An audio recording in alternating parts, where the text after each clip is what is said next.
Em uma noite chuvosa de outono em Lisboa, João apertou o botão de parada no autocarro lotado, mas quando as portas se abriram, Miguel, o motorista, virou-se para ele, sem aviso, puxou-o para um beijo intenso e desesperado, ignorando os olhares atonitos dos passageiros. No dia seguinte, a vida de João virou de cabeça para baixo quando descobriu que Miguel era casado e pai de família, e que aquele ato impulsivo havia sido gravado por um telemóvel anónimo, espalhando-se como fogo pelas redes sociais. O escândalo explodiu, forçando João a confrontar não só os seus sentimentos escondidos, mas também a fúria da sociedade conservadora que o rodeava. João, um estudante de 25 anos na Universidade de Lisboa, sempre se sentiu atraído por homens, mas mantinha isso em segredo, especialmente da sua família católica tradicional em Porto. Ele pegava o mesmo autocarro todas as manhãs para as aulas, e foi ali que notou Miguel pela primeira vez.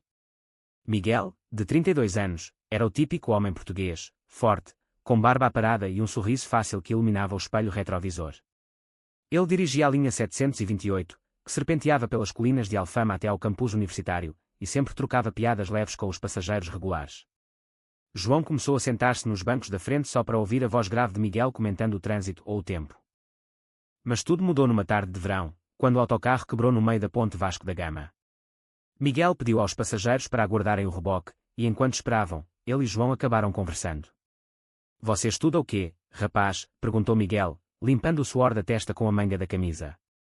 "Psicologia", respondeu João, sentindo um formigamento estranho no estômago. A conversa fluiu naturalmente. Miguel falou da sua vida, de como abandonara os estudos para sustentar a família após a morte do pai, e de como amava dirigir, sentindo-se livre nas estradas. João compartilhou os seus sonhos de ajudar pessoas com problemas mentais, inspirado na luta da mãe contra a depressão. Daquele dia em diante, as viagens de autocarro tornaram-se o ponto alto do dia de João.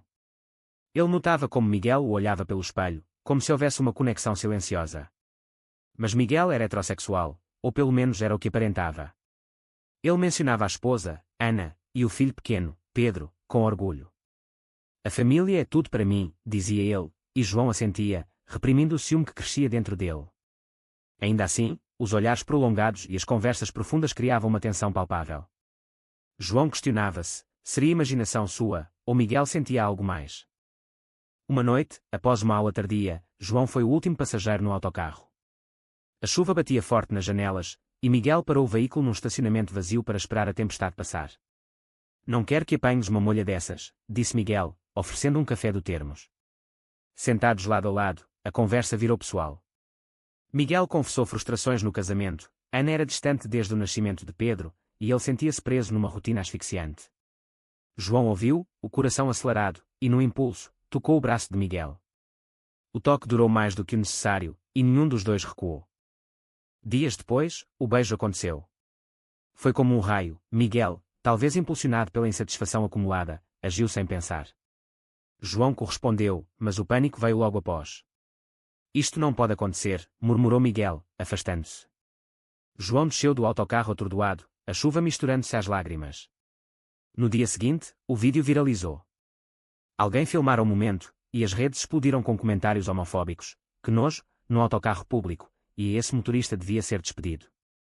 João trancou-se no apartamento, ignorando as chamadas da família. A pressão familiar veio rápido. O pai de João, um engenheiro conservador, ligou furioso: "É verdade o que estão a dizer? Que estás envolvido com um homem casado?" João negou, mas o pai insistiu: "Na nossa família, isso não existe.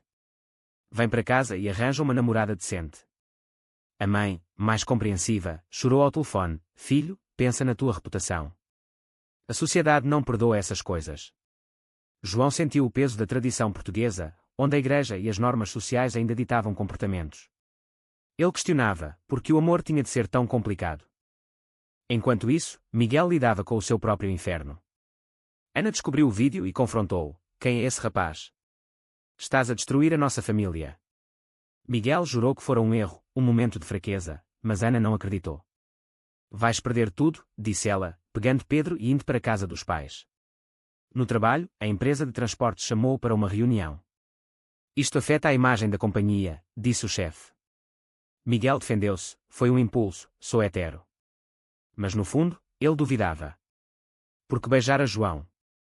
Era curiosidade, ou algo mais profundo que reprimia desde a adolescência? João decidiu confrontar Miguel. Encontraram-se num café discreto em Belém. Por que fizeste aquilo? Perguntou João, os olhos vermelhos de noites sem dormir. Miguel baixou a cabeça. Não sei. Sinto-me atraído por ti, mas não posso. Tenho responsabilidades. A conversa foi tensa, cheia de silêncios pesados. João sentiu uma mistura de raiva e pena, raiva pela impulsividade de Miguel, pena pela prisão que ele se impunha. E se fosse honesto contigo mesmo, sugeriu João. Miguel negou, isso destruiria tudo o que construí. A partir daí, a tensão escalou. João começou a receber mensagens anônimas de ódio, e um grupo de amigos da universidade afastou-se dele. Não queremos problemas, disseram. Ele mergulhou em estudos sobre identidade sexual, lendo livros de psicólogos portugueses como José Matoso, que falavam de repressão social. Mas a teoria não aliviava a dor real. Miguel, por sua vez, tentou reconquistar Ana, mas as discussões eram constantes. Admite que és gay, gritava ela. Miguel negava, mas as noites em claro faziam questionar, e se fosse verdade? O preço da negação era alto, perda de sono, irritabilidade no trabalho, distância do filho. Numa tarde, João viu Miguel no autocarro novamente, mas evitou o olhar. O silêncio doía mais que palavras. João não aguentava mais o isolamento. Decidiu procurar apoio num grupo LGBT em Lisboa, no centro comunitário em Arroios. Lá, conheceu outros jovens que partilhavam histórias semelhantes, rejeição familiar, bullying social. A sociedade portuguesa ainda é machista, disse um facilitador. Mas estás a dar o primeiro passo.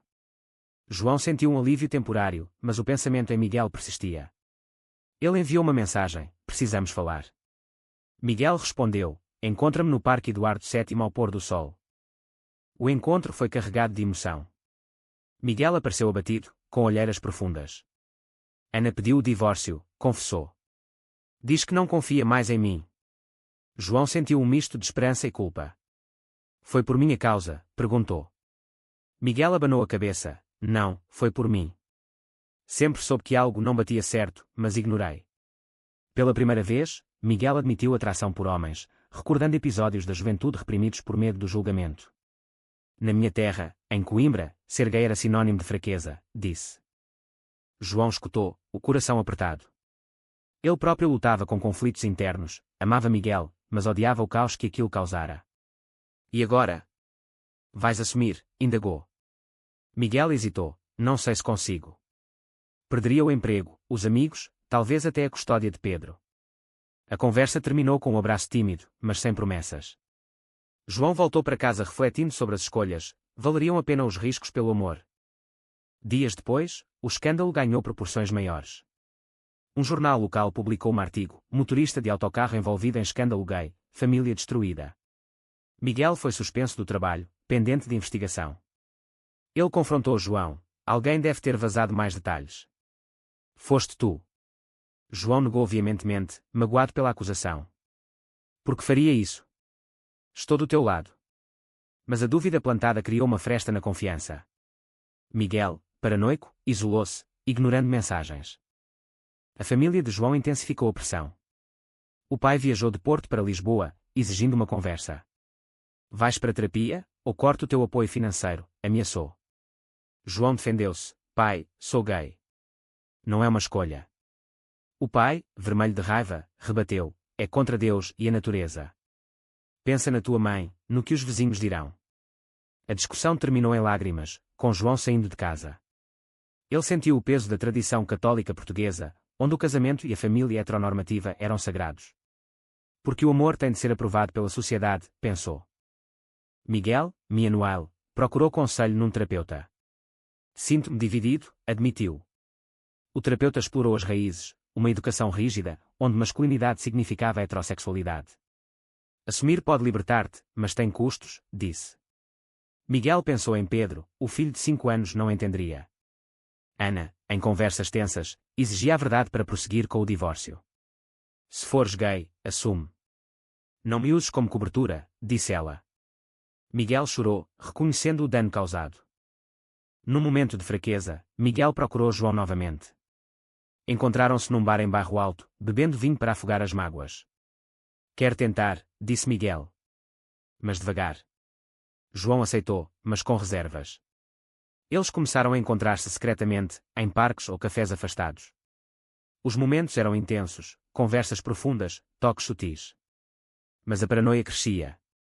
Miguel temia ser visto, João cansava-se do segredo. Isto é amor, ou só medo? Questionou João uma noite. O clímax veio quando um amigo de Miguel descobriu os encontros. Estás louco? Vais perder tudo, gritou o amigo num confronto acalorado. Miguel defendeu, é a minha vida. Mas o amigo, conservador, espalhou o rumor no círculo social. Miguel perdeu amizades antigas, e o isolamento aprofundou-se. Ele confrontou João, talvez devêssemos parar. João, ferido, rebateu, covarde. Assumes ou não? A briga foi feia, com acusações voando, traição, egoísmo. João mergulhou na depressão, faltando aulas. Ele escreveu um diário, refletindo sobre mautanéticos, era certo perseguir um amor que destruía vidas.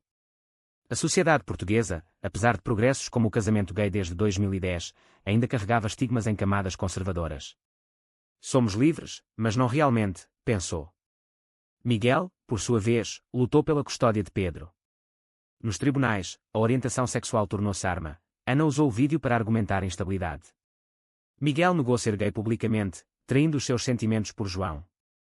Numa reviravolta, João decidiu ajudar. Ele testemunhou a favor de Miguel, dizendo que o beijo fora um erro mútuo. Ele é um bom pai, afirmou.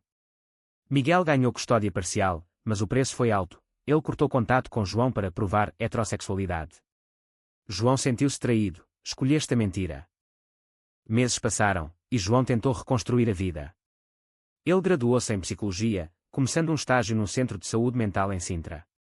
Lá, ajudava jovens LGBT com questões semelhantes às suas. A aceitação começa de dentro, aconselhava, mas hipocritamente, ainda sofria pelo passado. Sonhos com Miguel o assombravam, misturando saudade e raiva. Por que ele me abandonou? Questionava.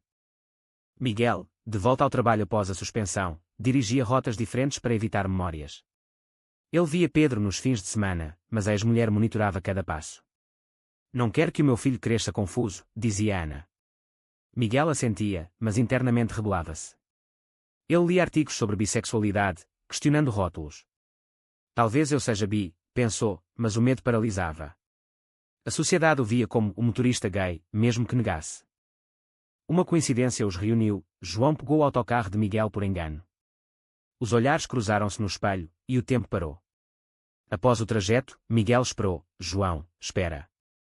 Eles conversaram no terminal. Sinto a tua falta, admitiu Miguel. Mas escolhi o Pedro. João entendeu, mas doeu, e eu? Fui só uma experiência. Miguel negou, foste real. Mas o preço é alto. A conversa reabriu feridas, mas plantou sementes de reflexão. João confrontou a família novamente. Numa visita a Porto, assumiu, sou gay, e amo alguém. A mãe chorou, mas o pai explodiu, desonras-nos. João rebateu, o amor não desonra. A intolerância sim. Ele saiu, cortando laços temporariamente. A dor da rejeição familiar era aguda, e quando o estigma social em Portugal, onde apesar de leis progressistas, atitudes mudavam devagar. Miguel enfrentou um dilema moral. Numa audiência de custódia, o juiz questionou a sua orientação. Seja honesto, disse. Miguel hesitou, mas admitiu, sou bissexual. O tribunal concedeu custódia compartilhada, mas Ana reagiu mal, vais confundir o Pedro. Miguel defendeu, ele precisa de um pai autêntico. Pela primeira vez, sentiu liberdade, mas perdeu aliados, familiares o ostracizaram. Inspirado, Miguel procurou João.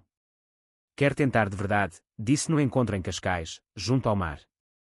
João, cauteloso, aceitou, sem segredos. Eles começaram uma relação discreta, navegando desafios. Mas a sociedade interveio, um colega de Miguel denunciou a empresa por conduta imprópria. Miguel lutou, a minha vida pessoal não afeta o trabalho. Mas foi rebaixado, perdendo salário. João sofreu bullying no estágio, sussurros sobre o escândalo. Ele defendeu-se, promovendo workshops sobre diversidade. A mudança vem da educação, argumentava.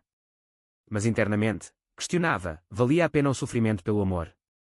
Os encontros com Miguel eram doces, mas pontuados por discussões. Estás pronto para assumir publicamente? Perguntava João. Miguel hesitava, passo a passo. Uma traição veio de inesperado. Um amigo de João, invejoso, vazou detalhes da relação para a imprensa. Casal gay do escândalo do autocarro volta a juntar-se. O artigo causou furor, protestos conservadores em frente à casa de Miguel. Protejam as crianças, gritavam. Miguel confrontou João: foste tu. João negou, mas a dúvida persistiu. A briga foi intensa. Confia em mim, suplicou João.